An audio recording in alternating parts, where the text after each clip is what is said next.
everyone. Welcome back to My Awakening. And this is something that I stepped across many, many years ago. And it's funny how when we are able to really freely talk about it and not really be too worried about the consequences of really talking about this, because realistically, what am I doing wrong in a sense of bringing this into your awareness? But I think mental health is very misunderstood. And I tend to find it's the system. And it's interesting of my perception of the system, because the system is dysfunctional to a certain degree, because a lot of people discredit the emotional and spiritual aspect of the self. And what happens is, because we discredit all these things that we cannot prove, we actually end up dysfunctional within a sense, because it's not holistic, right? It's not the whole part of you. And so therefore, it is designed to actually stop healing and to stop growth. And it's funny that when a seed is planted into the ground for growth, it actually splits open and it actually spreads itself out into the soil. And when people are not allowed to do that, and we've got to kind of stop that seed from growing and stop it expanding and getting, to some people, a seed splitting open is complete destruction. Those are the people you don't want to hang around with. I mean, for me, I tend to find that that's very dangerous. You need to find people that actually respect you. And I tend to find a lot of people who abuse you in that sense, that betray you, that don't see your value, is someone that you just don't want to be around. And I think people make the awakening a very full-on place for most, because when we realize all of this and we have our huge, big insights, and it's important to develop your own insights.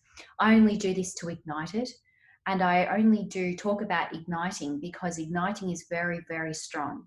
When we ignite something and it carries and it has its fuel underneath, it can actually have a profound impact on people. I feel for me in my life especially, I have very much loved getting to know life and celebrating it for what it truly is. The ups and downs, the trials and tribulations, your mistakes, your failures, your drive to continue on. I tend to find a lot of people inspire me to continue on. It's important to develop your own insights though, and this is the thing with leadership, is that I've always been taught to have someone else's insights. Well, what good does that do for you? I mean, realistically, those insights come from a tailored path, that path completely separate to yours.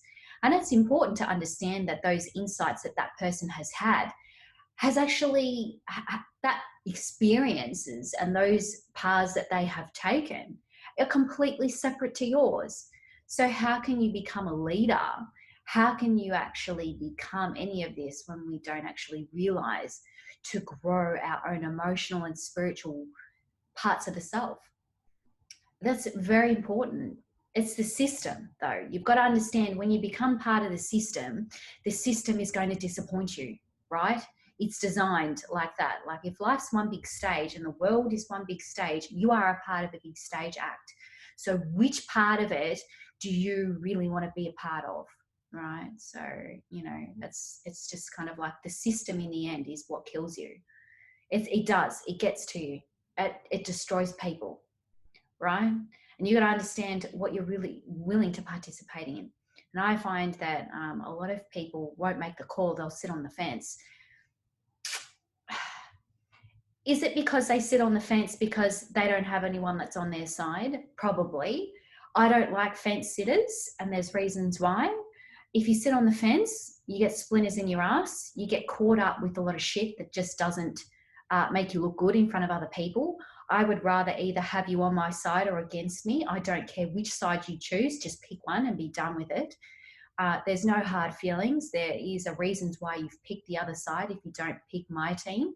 And I don't really care for the reasons why you didn't pick my side. Those reasons that you didn't has propelled me into even more determination to become who I really am. So it doesn't really bother me that much. It hasn't been the first time. So really learn that in your awakening, you've got to find the team that you're willing to die next to. the ones that you can look beside and go, oh my goodness, I'm so glad I met you. The best thing that ever happened to me. And you know what? I'm so fucking glad. I don't even know when the next thing will happen, you know, whatever. I'm just so glad I met you. And I'm just so glad that you're a part of my life.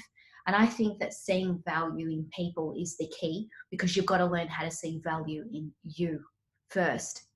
So if you see value in you first, you'll see it in other people.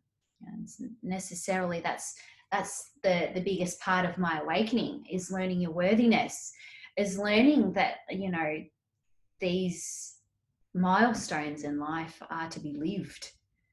And, you know, the milestones become more and more hectic as life evolves. And you've got to learn to take your path, even when you think, you know, I could be dating someone and it goes all pear-shaped, and I go, oh well, my life goes on. Your life goes on. You can't stop living life. I don't understand. And that's where the system comes into it. And especially with mental health. I mean, how can someone, right, be tortured back into a system that's dysfunctional in the first place? I don't understand. We do life backwards, man. It pisses me off. It's like, I don't have any time for any of this anymore. I want nothing to do with it because I don't agree with it. That world will never work. I don't understand. Why are we doing this to people? It's just crazy. You know, it's something where we must understand that what's our side, what do we want for the future? Because in the end, a lot of people say, well, it's not my problem. And I absolutely am going through this at the moment, even in my personal life, in my career. A lot of people turn around to me and say, no, it's not my problem. And I turn around and I have a look at everything that I see and everything that goes on, and I go, really? You're a part of this company and you can turn around and say it's not my problem? That's just unbelievable. You make impact regardless of whether you're an administrator, you're a receptionist, you're an accounts clerk. Who cares?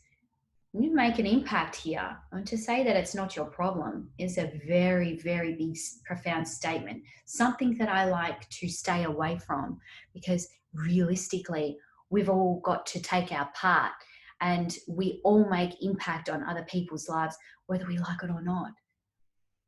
So it's very, very important. And I find that the mental health system is dysfunctional to a certain extent. And there's things that we must understand in life, that it's like that for a reason. We've gone down the same path because no one has the time. No one has the time to actually promote proper healing, because healing takes time. So what we do is we offer all these people all these drugs and pills, and to say, oh, you shouldn't be emotionally feeling like that. Well, let's hang on a second here. You're coming from a world where you haven't really gone and questioned anything because you're too afraid. You're too afraid to question anything, whether or not that path was good for you. You've become part of recontextualization from the universities themselves, because the universities is what holds the issues, right? Because they're teaching the people, and then the education. That's why the system never changes, because it comes through to the universities. Yeah.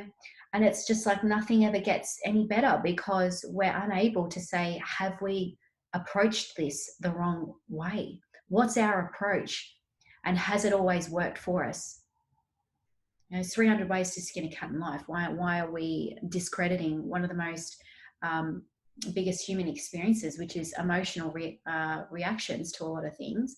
And what are we doing in terms of our relationship with life?